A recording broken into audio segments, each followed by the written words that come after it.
అమరావతిపై నేడు శ్వేతపత్రం విడుదల చేయనున్నారు ఏపీ సీఎం చంద్రబాబు నాయుడు. గత 5 ఏళ్లుగా అమరావతి నిర్మాణం జరగకపోవడం వాస్తవ పరిస్థితులపై ప్రజలకు వివరించనున్నారు. 5 ఏళ్లుగా అమరావతికి జరిగిన నష్టాన్ని వివరించనున్నారు.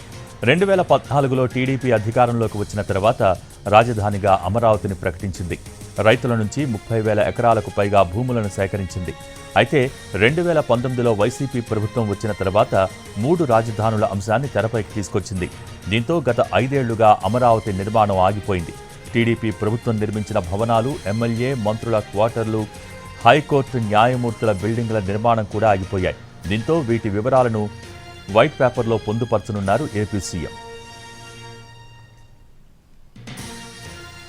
అమరావతి రైతులను ఏ విధంగా ఇబ్బంది పెట్టారో పవర్ పాయింట్ ప్రెజెంటేషన్ ఇవ్వనున్నారు. ఐకానిక్ భవనాల నిర్మాణ ప్రాంతంలో ప్రస్తుత పరిస్థితిని తెలియచేయనున్నారు.